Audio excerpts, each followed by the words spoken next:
Hey, everybody, it is Scott Steen. Welcome to Winners and Whiners Radio, everybody. It is the Friday edition, and I am the lead handicapper over at winnersandwhiners.com.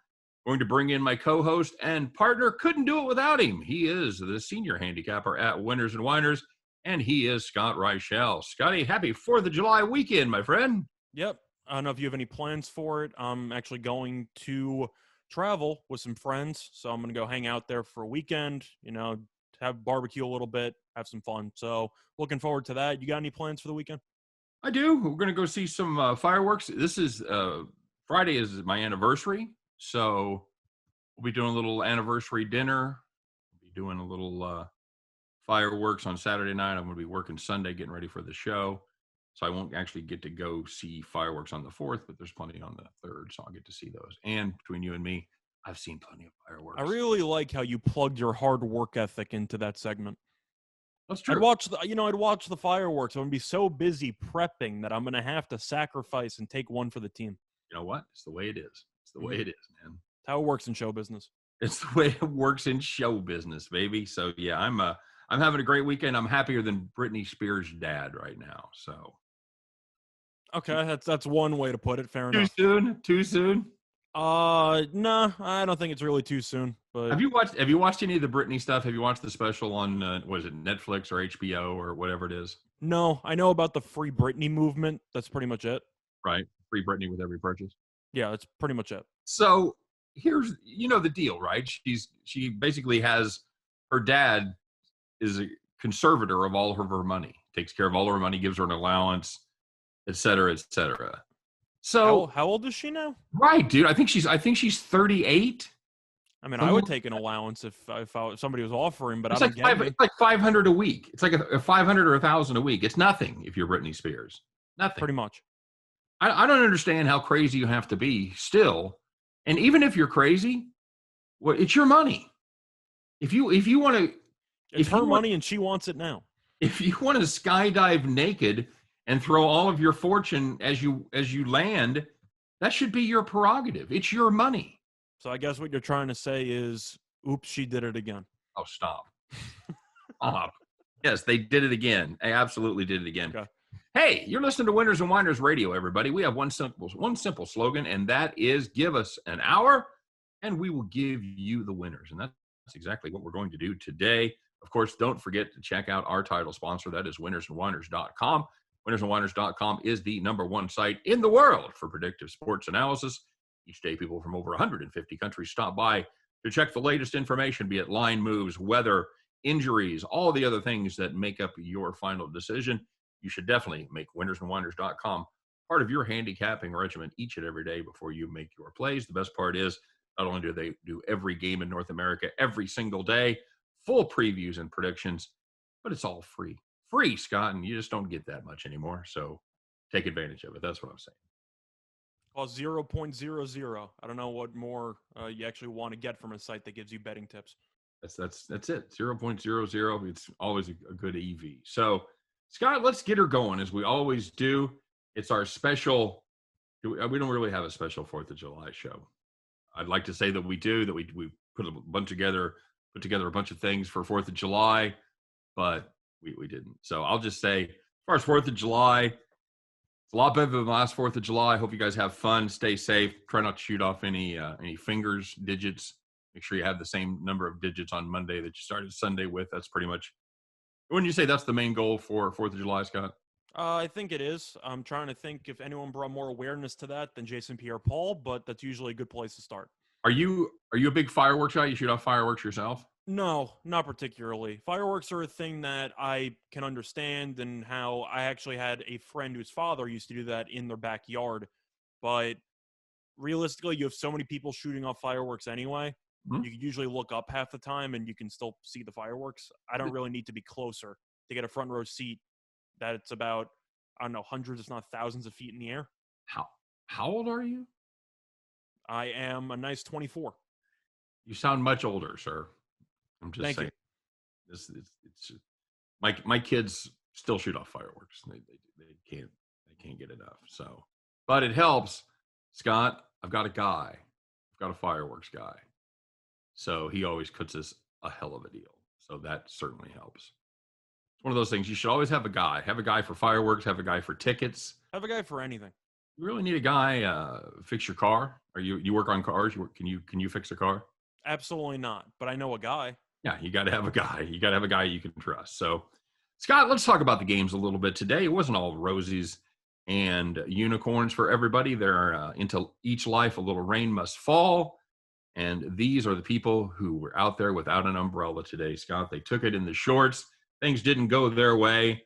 The only thing they could do at the end of everything, Scott, just sit there and sigh frustratedly and call the cops. That is the cops right there, buddy. They are absolutely here for me. I'm sorry. I've got to go. Scott, let's start with the major leagues, as we so often do. If you had the Rangers and the Athletics under 8, we're in pretty good shape about halfway through. 2 runs going into the 5th inning, 5 runs going into the 7th inning. Not ideal, but you're still in pretty good shape. And then the bullpen happened for the usually dependable A's. They gave up a ton, Scott, and this game ended up 8-3, and your under 8 was just a distant memory. You thought you were good, and then you weren't. It is time to call the cops. And looking at the second one and call the cops, going to be between the Mariners and the Blue Jays. And if you had the over 10 runs, you were in pretty good shape until you weren't. You had 6 runs in the first 3 innings. So if you're doing the math at home, you need 4 more runs in the final 6 to get a push. And you couldn't even get that. You had a game that ended 7-2. So the 6 runs in the first 3 innings made you feel like you almost had a guaranteed winner in your pocket, and then both offenses completely shut down for the rest of the evening. Well, in fairness, the Mariners had already put up 7, so they were probably tired. But the Blue Jays putting up just 2 runs, no excuse for that. Just none at all. This team, especially at home in that ballpark they play in over there. Right, in the Buffalo Dome. Yep. Yeah, we hear, is Vlad going to get the Triple Crown? And, that's the kind of thing that I'll bet on the Blue Jays today. Vlad's been hot. And, 2 runs. Thanks very much. Yep. Call the cops, would you? Hey, how about little Mets Braves under 6.5? Man, this was a sweat the whole way. 3-2 going into the 9th. You think you got this baby home. You know what you don't need. You don't need a tie. You don't need any kind of extra innings. And Scott, didn't work out well. Mets hit the game-tying home run in the top of the 9th. 3-3 tie. 6.5 is your number. That ain't good because there's no way to come back from that one. Game ends, of course, 4-3. Of course, you don't care about that one bit because once it goes 3-3, you've already lost that under 6.5. You had the Mets Braves. You were 1 inning away, my friend, but you couldn't get there. Call the cops. Silver lining was that it did not go to extra innings. That's right. Which doesn't matter at all to anybody because you still lost. Nope, still lost it in the bottom of the 9th. So we'll talk about some better news, Scott. These are the people that had the nice, easy wins. You had that ticket. One of those things where you had the ticket and the game's going so well that you check the ticket. You ever do that, Scott, and make sure they wrote it right? You kind of have to because the only thing that's stopping you is a misprint. That's right. You're like, I did get on the over there, didn't I? Yep, and you were right. So, Scott, these are the easy. You had an over by 40 points, and you're like, was the number really 190? Are you sure it wasn't 290? Right. I think we've all been there for sure. So these are the nice, easy wins, Scott. The ones you didn't have to sweat. Negative perspiration, as they used to say back in the 50s. These were the rocking chair games. So the first one was in basketball between the Hawks and the Bucks. And if you had the Bucks in the full game or really the over or kind of anything, but for the sake of this, we're going to talk about the first half. If you had the Bucks first half, -2.5, nice and easy winner. Bucks are led by 20 points just 9 minutes into the game. Atlanta went on a bit of a run in the second quarter, but they never cut the deficit below 9. And that's what Milwaukee led by going into half. So if you had Milwaukee -2.5 in the first half, when you are leading by 29 minutes into the game, it's usually it's pretty easy. And it was pretty easy on this one. Nice and easy winner. This has been a postseason of double-digit comebacks where the teams get down 15, 20 points. Doesn't really seem to matter. Well, it did last night, Scott. They got out to that big lead and never really relinquished it. Like you said, they got it down to 9. They get it down to 8 once. They got it down to 8 once. And then Milwaukee immediately hit 2 3-pointers back to back, and it was back to 14, and that was pretty much your ball game. Right, I believe that was in the third quarter, but in the first half especially, they did Yep. not cut it below 9 in the entire second quarter. Oh, there you go. So, Scott, if you had the Astros Indians over 8.5, well, you got to remember what segment we're on, because they had 8 runs in the first 5 innings. You know what? It was almost a sad story. It was almost a sad tale. But because you shopped, you found that 8.5. You didn't find that 9. And it's a good thing, because the game ended up 7-2, Scott. They tried to get on Call the Cops, but they couldn't quite make it. If you had the Astros Indians over 8.5, congratulations. You got there. The game ended 7-2, and you cashed that ticket. And the last one was in baseball once again. It was an afternoon game. If you had the Red Sox minus 1.5 against the Royals, sorry to tell you this one, because I know that my co-host is a Royals fan, but the Red Sox scored 4 runs in the fourth, 4 runs in the fifth, 3 runs in the sixth, and they won 15-1. Kansas City's really trying to outdo that large losing streak they had earlier in the year, because they've lost 9 in a row. So it seems like, they figured we might as well do an encore run. Fun fact for all you Royals fans, it's the first time in Royals history that the Royals have had 3 separate losing streaks of 5 games or more in the same calendar month. We're also not at the All-Star break yet, so you got a lot of room to potentially grow that record out. Well, June's over, so they've already done it. Could they do it again in July? Sure, why not? No, they have a day off, a couple days off in the next week or so maybe they can figure stuff out, but is it going to matter? Probably not. Oh, the only thing that's going to stop them is about a 15-game losing streak where they don't have time to get another one started. I was going to say facing off against Arizona on the schedule, but I don't know if they play Arizona or not. Not everybody's that lucky. No, not everybody is that lucky, although San Francisco didn't feel very lucky yesterday. So, Scott, All-Star teams were announced. I'm going to say All-Star ballots. All-Star teams were announced yesterday. As always, there's some surprises. So let's start first. Let's start first with the surprises, Scott. Is there anybody there that kind of stands out that maybe making their first start that you didn't see coming? Well, I think the obvious answer has to be in the National League, looking at the second baseman, Adam Frazier. And if you look at the numbers, he entered Thursday batting .327, which is very impressive. However, people know Pittsburgh's an awful team. And, of course, you're supposed to get one representative from every team. So usually they throw a bullpen guy in there. You throw in a bench player who comes in the 5th inning. Starting second baseman is a Pirate. I did not see that coming. And Frazier's a guy who I know has been playing well this season. But if you don't pay attention to the Pirates, you don't pay attention to fantasy baseball. Why would you think that Adam Frazier is batting .327? It must be all the powerhouses that he has in front of him and behind him. Something like that. They got to try to pitch around him, because he got you can't pitch around him because he got so much support back there. No, it's the worst offense in the league, so you don't exactly assume that a second baseman would be starting, let alone making the roster. But Frazier's been very good, and a lot of people probably didn't know that he was playing so well, or even didn't know he existed. Didn't even know he existed. You think the casual baseball fan could just tell you, oh, Adam Frazier, second baseman, Pirates? No, I don't know. Maybe the casual sports bettor could. Yeah, casual sports bettors tend to know more than other people because they have to keep tabs and root on random players that you probably never heard of in the 8th inning with guys on base. Yeah, I find myself like talking to my buddies about the local teams, and they know way more about the local teams than I do because, when they're listening to Kansas City talk radio, I'm doing something national. So the amount of times in the past I bet on Pirates games just randomly over the last couple of years with overs or something like that, and I was rooting for guys like Jacob Stallings, the backup catcher, to just come through with a base hit in like the 8th inning. There's no other reason I would know that Jacob Stallings was even a player in the league besides betting. Jacob Stallings, that's just beautiful right there. Mm-hmm. So, do you like Frazier over? You want to talk about snubs? Do you like him over Ozzie Albies? It's really tough because Albies has caught fire over the last couple of days, which is weird because he got overtaken late by Frazier because Albies was up at the first break, the first interval, whatever they call it when they tally the votes, and Frazier caught him late. So those Pirates fans, man, they got to have something to cheer about. They went out of their way to make sure that he ended up winning the race. But looking at that spot, if I had to pick between the two of them, I'd probably take Albies. Okay. But I'm not going to criticize it. You're expecting it to maybe be Marte when the season started. Now he's half playing the outfield, and I don't really know what Arizona's doing with him. But as a whole, I don't think you can go wrong either way. Both teams have been underachieving, so it's not like the Braves are this team that's leading the NL East, and you need to have a certain amount of starters from them. Both teams have not been good this season, so that's not really a factor.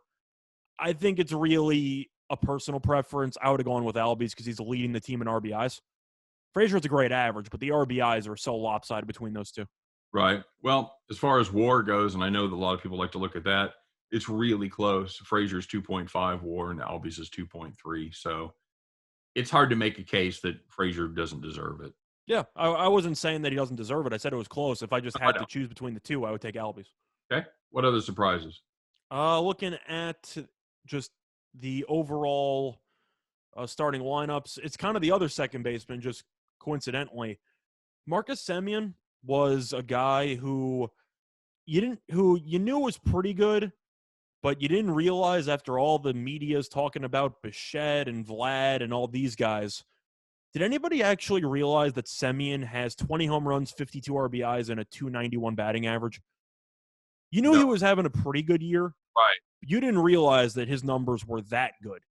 No, because he's like you said, he's overshadowed by the second generation there. And I figured based on record and everything like that, it was going to be Altuve. Right. Do I think Semien deserves it? Yeah, his numbers are insane. But going into the actual voting, I kind of just penciled in Altuve mentally for being the starting second baseman. Sure. Yeah, agreed. He's got, Semien's 905 OPS, hitting 291. Just he's got all the numbers with, like you said, 20 home runs. 4 guys on that team have better than 50 RBI, Scott. That's just amazing. And Teoscar Hernandez has 47. Yep. That team can rake a little bit. So who's your snubs? Well, I'm trying to think if I actually have any serious snubs. I'll let you go first. Truth is, trying to compile who I think should have gotten in, who shouldn't have. I don't really know how much it matters because some players end up dropping out because of injury purposes, so I don't know how much of it's going to matter in the long run. Did you have anybody that really jumped off the page for you for snubs? Because I didn't really see many that were just glaring to me.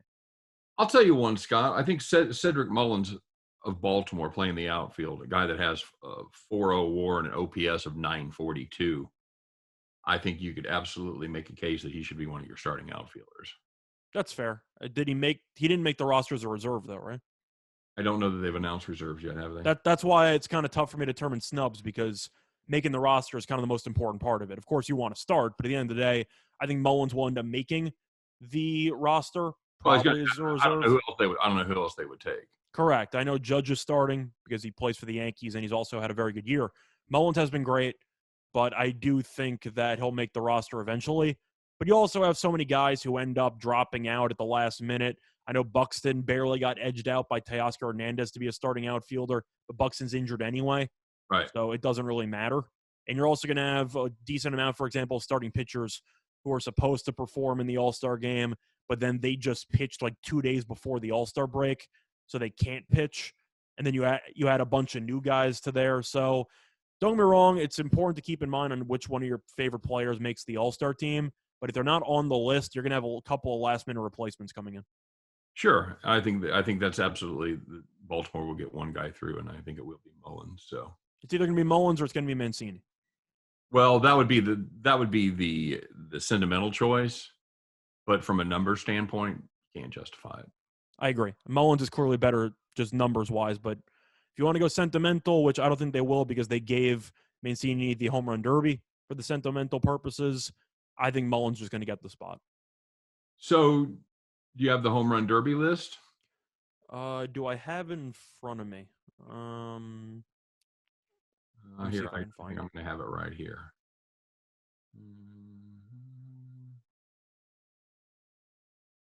So Ohtani's going to hit. Ohtani's going to hit. I know Trevor Story is going to be the hometown contender. You have Mancini in there. Pete Alonso is going to defend his crown. Yeah. Let me see who else is there. I only see 4 people right now. Yeah, I'm looking at the same. I see Mancini, Story, Alonso, and Ohtani. Yeah, of course there's going to be more, but I guess people keep turning it down. I know that Tatis was offered. He said no. I don't remember if Vlad was offered or not. I'm assuming he was because of that show he put on against Alonso last year, but I think he declined it. So as of right now, I only see 4. But those 4 guys in Coors, do you think any of them are going to win it? Do you think the hometown guy wins again? Because I do not. No, that it looks to be a pretty the threesome that he's up against so far seems to be pretty formidable right there. I think most people will blindly take Alonso and Ohtani. It doesn't even matter who the other 4 contestants are. That just seems to be where most public money is going to go. You take the defending champion, and you take Ohtani because he's entertaining. What? Do you bet on it? I had money on Vlad and Alonso last year, so I actually had a lot of fun watching the final round because I had absolutely nothing to worry about. I was rooting for Vlad, though, because he had a much bigger plus payout. But for this matchup, I'll go with Alonso and I'll go with Ohtani. I usually bet 2 guys. You take one fail-safe option in case something goes wrong. But Ohtani can hit it a mile. We know he can. And I do wonder, though, in Coors, though, you do have that right field. I don't want to call it a wall, but it's definitely a little bit inclined. So I'm curious if you might get a home run or 2 that's robbed via line drive that just goes high off the wall. Do you think there's an advantage there to right-handed hitters because of that? I do. I think it's going to be a better night for righties than it's going to be for lefties because it is, and it's a long way out there. I know the air's light and everything, the ball travels better, but it's still a long way. And then you've got a wall. So I would have really liked to have seen Judge and his opposite field power to see if he could get any out of there. I'm sure he would have, but at the end of the day, he's been injured so often that it's not even worth it for him because he already won it once. But at the end of the day, I'll go with. Do I think there's going to be a repeat? I'm going to stick with Ohtani and Alonso, but I'll give Alonso the edge just because he is a righty. And if you want to talk about the importance of home run derby stuff, I know it's in Coors, so home runs go further, but it's all about getting that bonus time. And 2 guys that are pretty much guaranteed to get that bonus time are Alonso and Ohtani, because they're going to hit at least 2 460-plus feet. I would certainly think so, yeah. So, yeah, I'll go with those 2 as my 2 choices. But then again, we only have half the list. Right. Do you bet on the home run derby? Do you bet on the All-Star? I had money on the home run derby last year. I believe it was the first time I ever had money on the home run derby. Mm-hmm. But I usually don't. Last year, I just decided to because I remember I was in Maryland at the time, and I ended up just deciding to bet on it because I was going to watch it, and those are the 2 guys I wanted. I don't want to say that you should never pick a long shot in the home run derby because you do have some guys who get hot at the right time. Pretty chalky. But it tends to be relatively chalky. Yeah, pretty chalky indeed.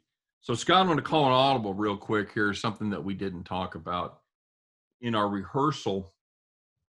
The contest this weekend. I usually do a separate video. I don't think I'm going to, so we're going to talk about it here. Do you bet on the hot dog eating contest?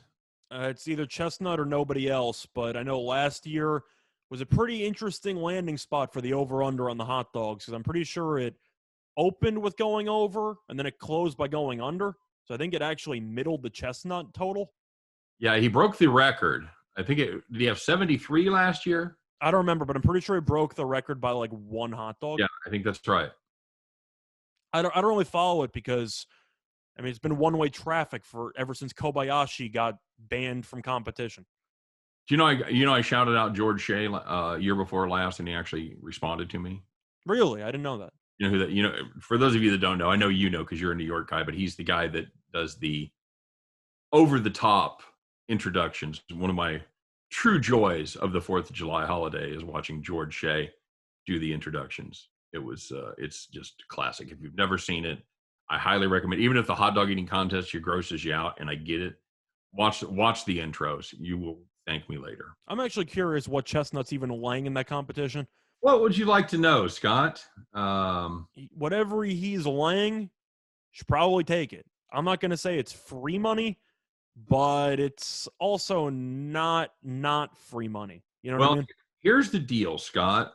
For the first year that I've been betting on this, and I've been betting on this for a while, they don't have odds on individual people. Of course not, because Chestnut's a lunatic. Right. So what you do get is you get an over-under for Joey Chestnut, 73.5, by the way. Heavily juiced to the over. And then you can play Badlands Booker, 20.5. Jeffrey Esper, 47.5. And how many hot dogs eating? Oh, you can get a first five. You can get a first five line on Joey Chestnut, 44.5, Scott, in the first 5 minutes. Maybe I'm just confused, but 11 hot dogs in the first minute sounds absolutely nuts. Yeah, then they got over 11 hot dogs in the first minute. Is minus 140. You're laying juice on 11 hot dogs in 60 seconds. That sounds like one of those sucker bets that you make in a bar and lose. It's actually 12 because 11 you're pushing. Right. Hey, I bet my buddy can eat a dozen hot dogs in a minute. Oh, and then your guy goes, no, you can't. And then he ends up paying the bill for it because he ended up losing. $100. Like, okay. So I'll tell you what, I'll put down 140 to your 100. I'll bet my guy can go over. Oh, I like the Joey Chestnut under 73.5. I'm pretty sure the record was 73, correct? I believe that is correct, yes. So it's never been broken before. Sorry for not having more up-to-date stats for you guys here on the hot dog. Just saying it's plus 110 for him not to shatter the record again. I'll take the under. And have we talked about this before, Scott? Yeah, 73 is the record.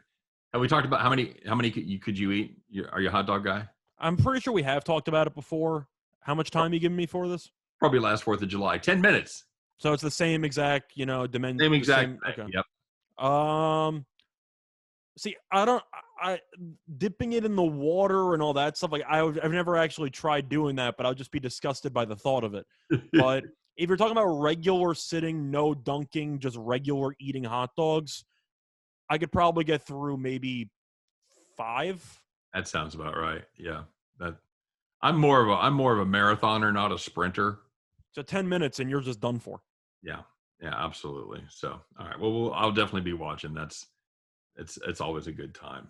So you should check that out as well. And if you want to make a bet on it, you want to get a little action in, I like Joey Chestnut. I also like him under 73.5, Scott. It seems like about every third year he kind of has a down year. He just, kind of puts up 67, 68 and cruises. You're taking plus 110 on a guy to not set the all-time record for it. Even if Chestnut does it, it's going to be by 1 or 2 hot dogs. I'll take the plus 110.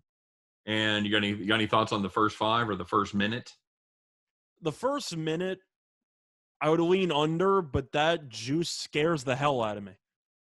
Well, under it's plus 100 for under 11. No, I know it is because you're also getting the push at 11, but I don't know how much the pace deteriorates as you go, but 12 hot dogs in 1 minute is equal to 120 hot dogs. That sounds like a lot to me. It does sound like a lot. So I'm going to go with the under on that too, but I do think that plus 110 for him not to set the record again is probably worth a sprinkle if you want any action whatsoever. If you want to make a little safe play, you can have 71 or 72 hot dogs at plus 225. You can have 73 or 74 at plus 175. Okay. I think that's your range. I think 71 to 74 is going to cash that ticket. So. It's going to be very, very close. Right. Absolutely. All right. So thanks everybody for hanging with us there. I knew we wouldn't have an opportunity to talk about it, and I always like to talk about the hot dog eating contest. So, Scott, I know you're a Yankees fan, right? Yeah, but I don't like to admit it in public anymore. You've been calling for patience and a little more time for Aaron Boone. How's that going? I think we can all agree that, Boone is just misunderstood. You've only had him for 3 to 4 years, and he's a late bloomer. It'll take him maybe year 12 before they finally win something. Trust the process, Scott. Yep. So, Hal Steinbrenner, who is George Steinbrenner's son, president of the Yankees, that's his official title, owner, whatever. Yeah, I know that him and his brother kind of split duties there, so I'm not exactly sure what the official title is, but he's in charge. Had a video meeting with him, and he defended Aaron Boone, said he's not his father. Aaron Boone's going to stay. Brian Cashman's going to stay. Were you pretty thrilled about that as a Yankees fan, Scott? Elated. Were you pretty thrilled with that as somebody that has a ticket on Boston and a ticket on Tampa Bay? Well, that's what I was going to say. Is I'm thrilled from a betting perspective because Right. I don't say you can call my 2 division tickets a wrap, but they look pretty good right now. I don't know what Steinbrenner's talking about. I understand if you want to blame the players because the players are getting paid a lot of money and some of them have underperformed. I get that. But just the culture itself for the Yankees is we don't take the regular season seriously. We'll figure it out. We'll make it into the playoffs. No, it worked for the Lakers this year. Oh, Spoiler alert, you're not making the playoffs this year. This team is not even close. What are you, 8.5 back right now? Yeah. What are you watching? When do you admit to yourself, Scott, that you have to start worrying more about the Toronto Blue Jays than you do about the Yankees upsetting your 2 future picks? That I feel like you can make an argument that the hardest battle the Yankees have had this season isn't for first place, isn't for second place. It's for third place against Toronto. Yep. So I don't know how much more you need to see before you realize, not even just, let's just say even if you liked Boone, at some point you need a different voice in the locker room.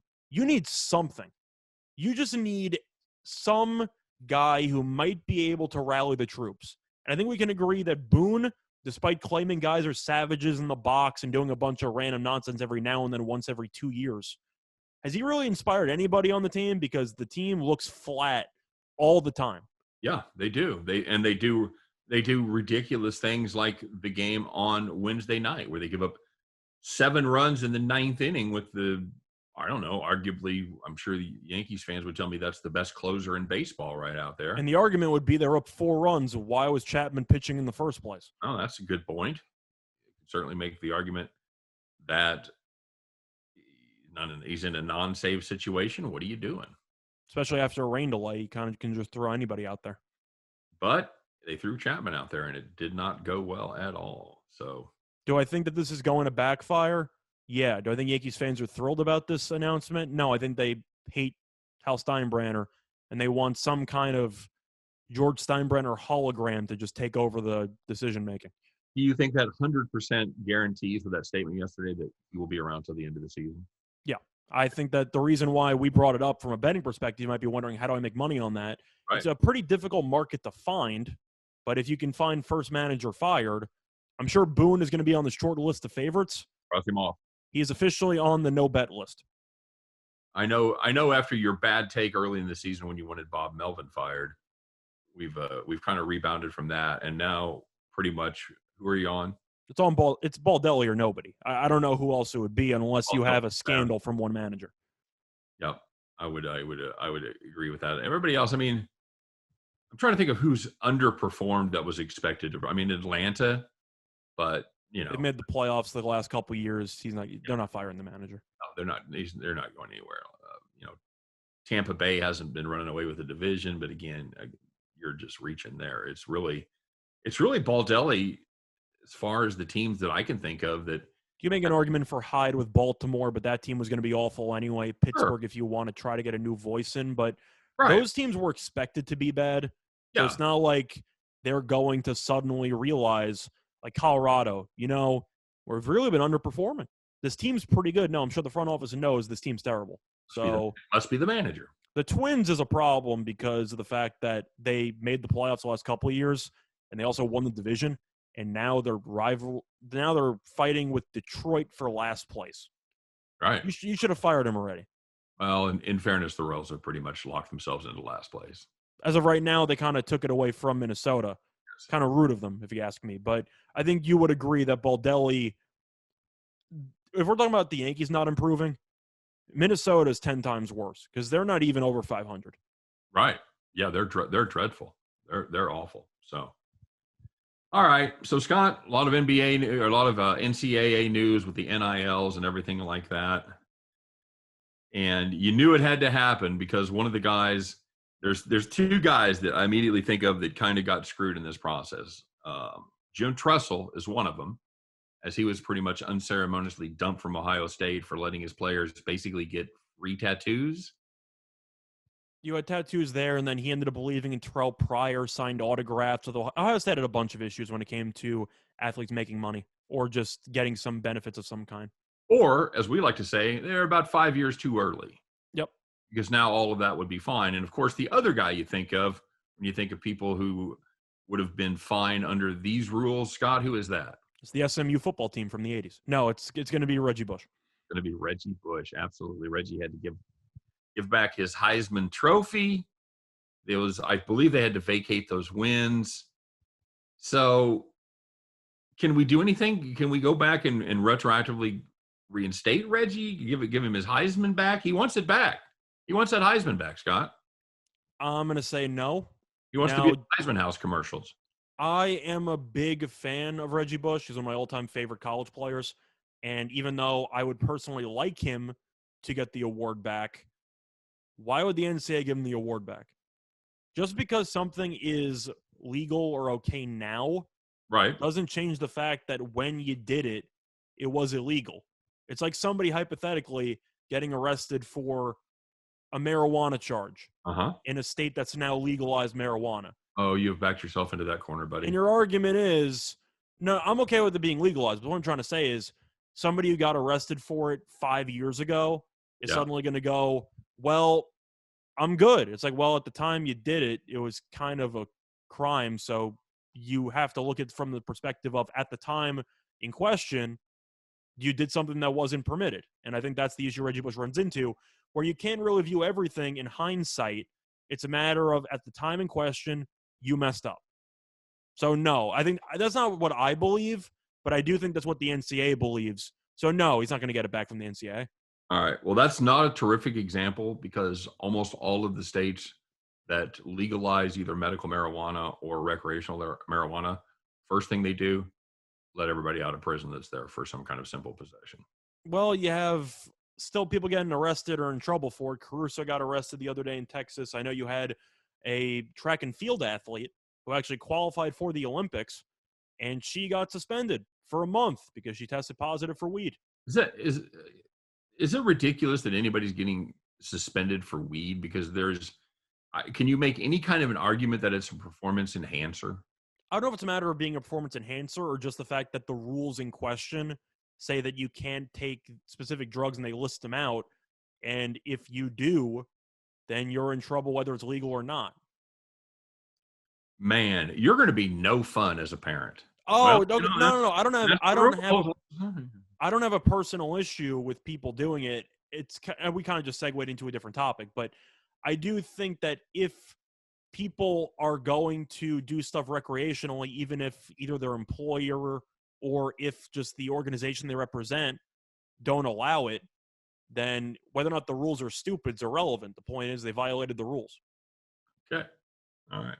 I know it sounds no fun, but if you have a job as a lawyer and your law firm tells you can't smoke at all, and then it turns out that you end up getting caught smoking, and your argument is, well, it's illegal over here, I don't think your employer is going to keep you on the payroll.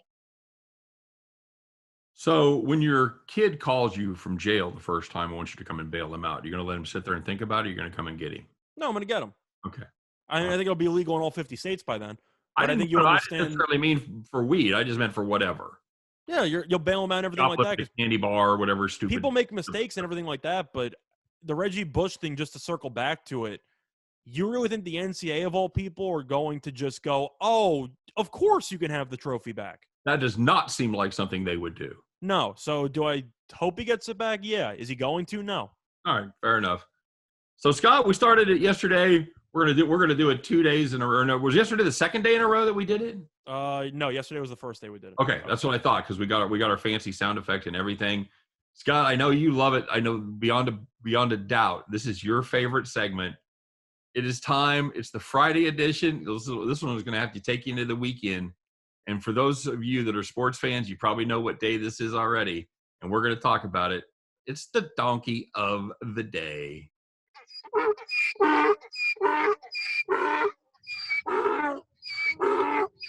I could really let that go for like a minute. It's a great sound effect. Scott, take it away. Who's the donkey of the day? So the donkey of the day is going to be the New York Mets as an entire organization. And I'm not saying that as a biased Yankees fan, but I do think it's one of the funniest days of the year. It was yesterday, but we got to include it. It was Bobby Bonilla Day yesterday. And if you don't know what that is, you've been living under a rock, or you just never heard of Bobby Bonilla, former Mets baseball player. And the Mets really wanted to pay him, but they decided to have the brilliant idea of stretching it out over a decent amount of years. So Bobby Bonilla has been getting paid $1.19 million on July 1st since 2011, and it's not going to stop until 2035. So it's become a meme in the sports world. People talk about it all the time. As everyone knows, the Mets owners who agreed to the contract also lost a bunch of money for Madoff, and that was kind of how a lot of the problems have kind of started with the old ownership group that they had before Steve Cohen took over. But either way, the question I have for you, besides the fact that just laughing at the Mets always brings me joy on Bobby Bonilla Day, do you think it's the worst contract of all time? Because it's definitely the most mocked contract of all time. Well, let me ask you this, Scott. Why don't we have Darryl Strawberry Day? Because the Mets are paying Darryl Strawberry every year $1.6 million. They're paying Brett Saberhagen $250,000 each and every year. So Jacob deGrom has a similar deferred payment situation set up, as do a lot of major league players. So I don't know why Bobby Bonilla gets all the guff when you've got guys that are actually getting paid more money not to play. I think his name is just kind of catchy. Is it the alliteration? Is that what does it for you? I think it is. A Strawberry, I'm trying to think of why they wouldn't have one for him, but I don't know. I think it's because people try to think highly of Strawberry for his time in New York, and Bonilla is one of these guys where you're just like, yeah, I know him for being a meme. Like, Strawberry's known for other stuff. Okay, so let me give you a little background here, Scott, because I don't really like this take, and I'll tell you why. First of all, Bobby Bonilla, when he was terrible when they re-signed him, he came back to the Mets. No bueno. He was dreadful, and he came out publicly and said if he doesn't start next year in right field, there's going to be all kinds of problems. Well, the Mets knew they didn't want a grumpy Bobby Bonilla on their hands, so they worked out the deal with his agent for the deferred payment, and they were able to just get rid of him right then. They didn't pay him for another 10 years. It took 10 years for the payments to kick in. And by the way, that's 25 years, Scott, of payments for a contract of $5.9 million is what they deferred. So they're going to end up paying about $25 million for a $6 million contract. But I digress. Because they made that move, it gave the Mets the ability to sign what they really needed, which was another starter. That turned into Mike Hampton. And Mike Hampton, all he did was win 15 games and take them to the World Series, where they ultimately lost to the Yankees. But they were able to get to the World Series. Then Mike Hampton decided he didn't want to play in New York anymore. He wanted his kids to go to school in Colorado. So he signed as a free agent with the Colorado Rockies. The Mets ended up getting a compensation pick, got a sandwich pick. You know who that pick turned into, Scott? David Wright? David Wright. That is absolutely correct. A fixture for the Mets for what, 15 seasons? I wish it was 15 seasons, but he got injured all the time. Okay, well, 13 seasons? I mean, give or take. You can make an argument that he would have been a guaranteed Hall of Famer if he stayed healthy, and then he completely just deteriorated health-wise. So I would say at the end of the day... So you're saying if it wasn't for Bobby Bonilla Day, the Mets would not have gotten David Wright? Right. That's exactly what I'm saying. Nor would they have got to the World Series to lose to the Yankees. Fair enough. Okay. So that's just my take, because I know it's really turned into roast Bobby Bonilla Day or roast the Mets Day. That's the thing. It's not even roast Bobby Bonilla Day. I feel like people love Bobby Bonilla solely for the fact that he provided everyone with the meme. Yeah, that's true too. So it's really roast the Mets Day. I just want to do one of the rare times I'm going to do this, come to the defense of ownership and management of a Major League Baseball team. So, that's fair. I like piling on the Mets. Fair enough. All right, Scott, big game yesterday in the NBA. We got to see pretty much the dream matchup that the ESPN and ABC executives were dreaming of, Scott. You agree with that? Of course, Brook Lopez at 33 points. It's the Milwaukee Bucks without Giannis Antetokounmpo, and it is the Atlanta Hawks without Trae Young. Wow, you can just feel those ratings just crushing it for their time slot, can't you? Did you watch the game? I did watch the game. I watched parts of it. It was pretty good. We had the over. We had everything in sight there. Had good performance. I actually chose to watch the Grum pitch instead. We had the over as a premium pick, and then for my free pick, I had the Bucks minus the point. So both of those I liked a lot. Both of them were easy cashes. So here's the question, Scott, because we're going to talk about, first of all, what did you think of that game? What did you think of everybody for the Bucks stepping up? 4 players had 20 points. First time they've done it for the Bucks in 30 years, 35 years or so. Last time they did it against Atlanta.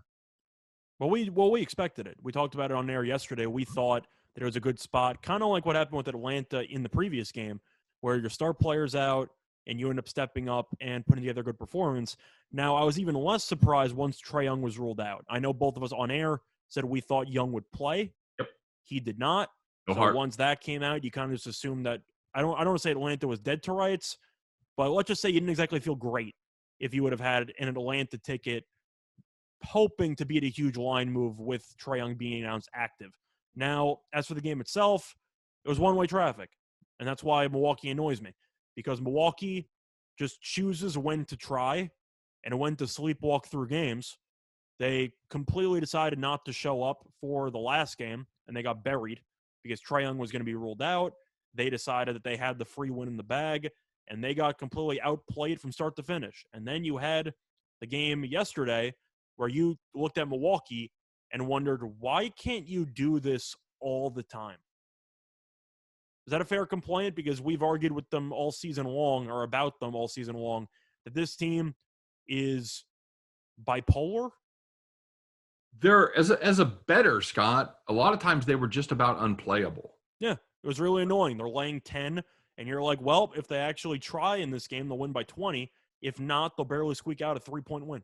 Okay, well, I don't agree with that take.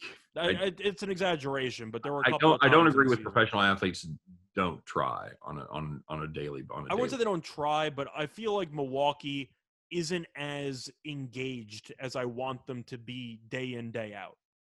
They do have a tendency to just kind of go to sleep, just kind of forget their assignments. They get lazy on moving without the ball. They get lazy on setting picks. And that was one of the things that I talked about with my subscribers to Scott, was the fact that not only are you missing Giannis, but it's not always a bad thing, because you play a very different offensive style of ball, a style that Atlanta has not had time to prepare for, because all of their time and effort has gone into how to stop Giannis. And now he's not there. They're spreading the ball around.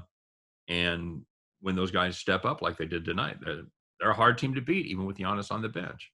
I think it pretty much guarantees Giannis is not going to play till Game 7. I don't see any way Giannis ends up playing Game 6. I would agree with that. And, I'm done speculating about Trae Young. It's a weird injury. It's a bone bruise. I don't know, because it's such an unusual thing. I don't know what the recovery time is. I don't know what the recovery time is either. He gave it a shot tonight, so I'm assuming he's close. I called him out going into the game, and he ended up not playing again in this one. I think if he doesn't play, that's problematic. It's a big problem. I think he does everything possible to play again. I think he's going to, but once again, I'm getting annoyed in the NBA trying to speculate who's going to play and who's not. Yep, because we've been wrong more than we usually are when it comes to other sports and projecting injuries. Yep. So let's say we've got. All right, let's go both scenarios. We've got an injured Trae Young and no Giannis. So we have no Giannis, no Trae. Does Milwaukee get the win again and close it out in Atlanta? I say yes. Okay. I think that Atlanta had a very great performance in the first game without him, but defensively, I said going into the series, which is why I had the Bucks in 6. I had the Bucks in 5. Sorry, going into the series, was I just didn't think Atlanta's defense was good enough to match up with this team, and the defense has really not been good. Like, at all. It was good for, one game so far in the series? I mean, even the first game that Atlanta won, they gave up 113 points. Now, they gave up 88 in Game 4 because Giannis got injured halfway through, and the team, Milwaukee had 38 points at the half, actually. They were just terrible from start to finish. But every other game, Milwaukee scored at least 113 points. So it's not like Atlanta's getting many stops. By the way, the early line on this game is the Hawks by 1 with 216 is the total. So, well, I think that Young playing is obviously priced in. If Young plays, I expect it to go 7.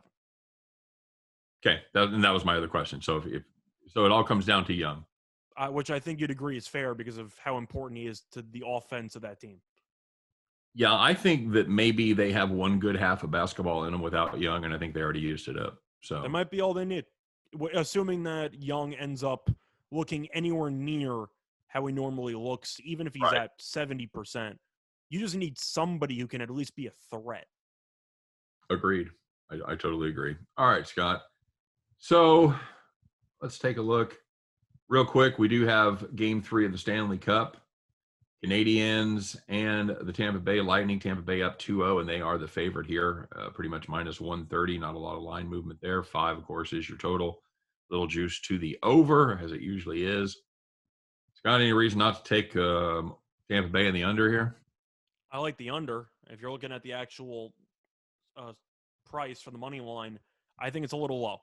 Now, I know Montreal at home should get the crowd rocking and everything like that, but we've talked numerous times about how home ice advantage in hockey doesn't really mean that much, and how I don't know how much it's factored in terms of pricing for money lines, but it's probably factored a little bit too much.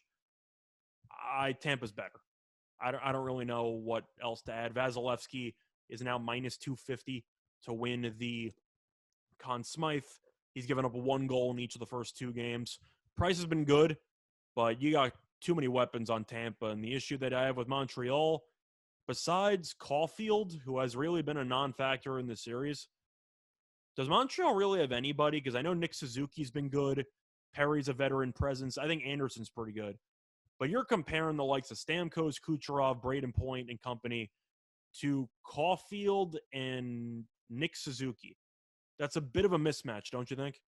It kind of seems that way, but yet, to play devil's advocate, I would say that the Canadians were able to make it through 2 pretty tough series against the Jets, the Golden Knights. They made it through 7-game series with the Leafs. I mean, obviously there's some talent on that team. No, I'm not saying that I think that they're a very fundamentally sound team, but the issue I have with comparing Tampa to the other teams that they faced is that Tampa's not just talented, they're also fundamentally sound. The other teams that Montreal beat were extremely flawed. Vegas, the forwards couldn't score. We knew that, and the power play stunk. You looked at Winnipeg, they beat Edmonton, but Winnipeg was awful down the stretch. I mean, both of us thought Edmonton would win that series. And Toronto has a history of choking, and Tavares got injured midway through the series. So there are flaws to be mentioned throughout those other teams. Tampa is just a well-oiled machine, and if you like Montreal, I'm not telling you not to bet them. But I'm telling you that until I see Montreal beat Tampa, I don't know how I'm supposed to turn down minus 130. If it was around plus 150 for Montreal, maybe I would take a sniff, but I can't at that current price. That's Tampa or pass for me. I'm with you, and I'm also gonna play the under, because until I see the Habs able to score more than 1 goal, I'm gonna live on the under. I think Carey Price is still a fine goalie, so I'd be surprised to see Tampa score more than 3. And I think Montreal probably stuck at 1 again. Give me a 3-1 final. I'm still annoyed that Vasilevsky gave up a goal in the last game because my shutout call was really, really, Not I'd good. say close, but no cigar. Okay. All right, very good. Scott, you got any action for the baseball games tonight before we get rolling and leave everybody with our Bet the Farm play, our week-ending Bet the Farm play? Yeah. Well, first of all, looking at some team totals, I like Boston team total over, taking on Oakland at around 9:40 p.m. Eastern time. Boston's about 4.5 plus 117 to the over. Boston's offense, I don't know if it's just facing Kansas City or just in general. This offense is really good. We know that. And Montes has issues with his command, gives up a bunch of home runs as well, giving up 14 home runs this season. 4.5 is just way too low, especially guaranteeing 9 at-bats at plus money and the wind's blowing out in Oakland. I got to take the over on that one. Okay, very solid. You know, Scott, I've got kind of a dog play here. Can I interest you in the Detroit Tigers catching about somewhere in the neighborhood of plus 140 with Casey Mize going up against Lance Lynn and the Chicago White Sox. Now, Lynn is good. Mize have been good, though, but Detroit's been playing well, and they've been making everybody a pretty penny if you've bet them in the last week or two. Mize has not given up more than 3 runs in any start in any of his last 11 starts. There's a reason why he was a huge pitching prospect when he was coming up last year. He's good. Yeah. Like he's very good. He is very good. He's a pitch to contact guy. He's not a big strikeout guy, but he does pitch to contact. He does throw strikes. He doesn't walk a ton of guys. He's got that sinker, a lot of ground balls. I think that's worth a sniff there. All right, Scott. So let's do it. Let's end the show as we always do with the pick that you and I would put everything on if we had to do it. Just one play. We get the whole weekend to look, but it's actually a game from tomorrow.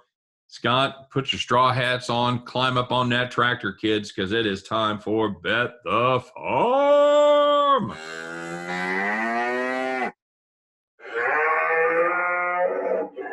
Scott, how did we do yesterday? We had the Brewers on the run line against the Pirates, and they were playing the Pirates, so we obviously won.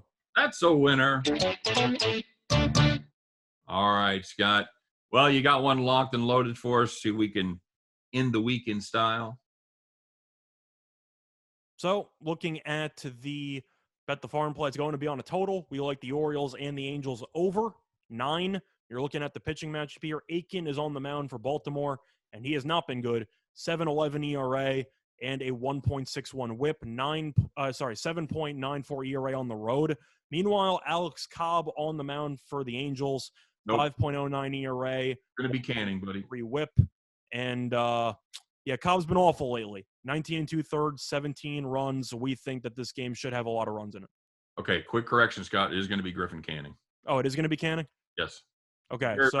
Very, very similar stats to Alex Cobb, by the way. I believe the ERA differential is about 0.1. Yep. But by the time we were going on air, it was supposed to be Canning. But I was supposed to be Cobb, sorry. But either way, we like it anyway. You're looking at both teams. We know the bullpens are terrible. Unless the starters both pitch gems, you should see a lot of base runners. I think you get 6 to 7 out of the Angels in this one. And I think Baltimore does enough. This is a Baltimore team that's actually been scoring some runs lately. They gave what for to one of the hottest teams in baseball, the Houston Astros. Took 3 from them. So obviously it's a team that can put up some runs. They can outscore you.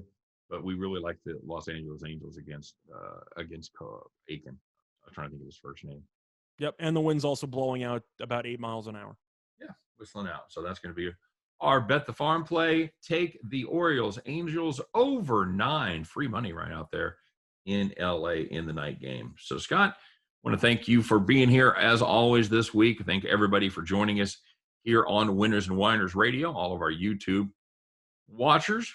Special shout out to you guys. Don't forget to drop us a comment. Let us know what you think of the show. As for you radio folks, make sure you tell your friends. We do this each and every weekday. So get yourself there.